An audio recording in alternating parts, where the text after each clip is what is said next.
Il faut donc sortir du confinement, Diarra, mais comment relancer une économie sans pour autant que le nombre de contaminations reparte à la hausse? Eh bien, c'est à cette question qu'a répondu la Commission économique pour l'Afrique dans un rapport rendu il y a 15 jours. Elle recommande aux États 7 mesures. Parmi ces points, le traçage des contacts et la réalisation d'un grand nombre de tests. Une stratégie qui semble faire ses preuves, notamment en Asie, et que l'organisation propose d'adapter au continent. Merci, Diarra. Et pour parler de cela, j'accueille justement la présidente de la Commission économique pour l'Afrique, la CEA, le docteur Vera Songwe. Bonjour. Bonjour, comment allez-vous? Ça va très bien, on est ravis de vous avoir avec nous. Comment, d'après vous, peut-on réussir le déconfinement des économies? Écoutez, il y a, je crois aujourd'hui, universellement décidé, et je crois qu'il y a un accord avec l'OMS d'ailleurs, qu'il faudrait tester. Aujourd'hui, sur le continent, nous testons 1 million de personnes. Il faudrait par mois tester 10 millions de personnes. Donc, vous voyez que nous sommes très, très loin de là où on doit être si vraiment nous voulons réussir le déconfinement. Deuxième chose, il faut porter les masques. Le port des masques, c'est pas pour soi, mais c'est pour l'autre.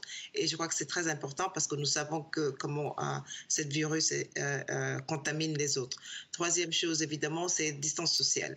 Donc, 3 choses, test, social distance sociale et évidemment garder le port de masque. Je crois que si nous réussissons ces 3 choses, mais d'une façon, je crois, assez disciplinée, pour une durée très déterminée, nous pouvons peut-être commencer à vaincre un peu ce virus. Et Madame Songwe, comment éviter la catastrophe économique selon vous?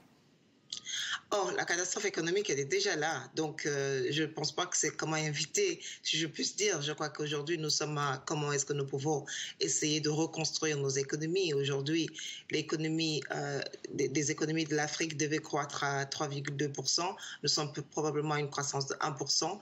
La croissance mondiale, selon la FMI, va baisser de moins 3%.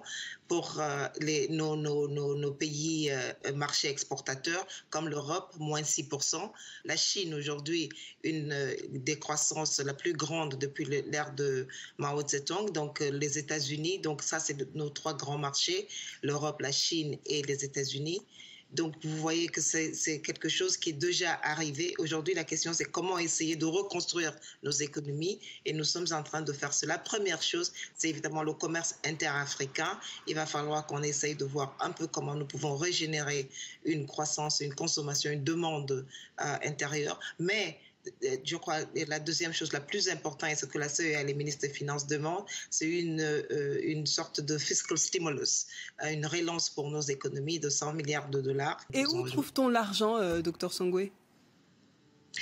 Je crois 3 choses. Première chose, beaucoup de pays ont déjà réussi en utilisant leur propre argent pour essayer de voir un peu comment est-ce que nous pouvons refaire cette relance. Mais deuxième chose, nous avons besoin aussi de la communauté internationale pour venir au support de nos pays. Souvenons-nous que ça, ce n'est pas une crise qui a été créée par un mal fonctionnement de nos macroéconomies. C'est une crise mondiale, c'est une crise globale, sanitaire d'abord, qui a eu un effet sur l'économie. Donc je pense que avec une solidarité globale, nous pouvons nous en sortir. La FMI, la Banque mondiale et d'autres institutions pourront évidemment bien nous aider sur ça. Docteur Songwe, vous avez évoqué à l'instant le chiffre de 100 milliards de dollars. J'aimerais qu'on revienne également, et c'est une question qui aussi vous interpelle, Kakono Boupo, sur la question de la dette qui préoccupe beaucoup nos téléspectateurs. Est-ce que le temps n'est pas venu de sortir du tabou de cette dette, Kakono Boupo? Oui, je crois que ce qui a été retenu à l'heure actuelle, c'est l'idée d'un moratoire, puis l'idée d'un traitement spécifique, donc pays par pays, de la question de la remise des dettes. Ce que moi je mets toujours en évidence, c'est que apporter des réponses conjoncturelles à des questions structurelles, ça marche pour le court terme, mais sur le moyen long terme, un des enseignements de cette crise, c'est justement comment faire pour élargir l'espace fiscal et avoir une base productive beaucoup plus large. Madame Songwe, vous êtes d'accord avec ce propos? Je crois que oui, mais souvenons-nous aussi que les États-Unis se sont déjà donné comme injection fiscale 20% de leur PIB. L'Europe est en train, je crois, avoisine aujourd'hui 1% de son PIB. Évidemment, le Japon, 1 trillion de dollars. La Chine vient d'annoncer encore une deuxième stimulus fiscal. Donc, soyons clairs, aujourd'hui, nous ne sommes pas en train de gérer un problème structurel. Comme j'ai dit avant, l'Afrique était en train de croître à 3,2%. Il y avait pas mal de pays africains qui avaient une gestion macroéconomique très saine, très adéquate pour leur croissance.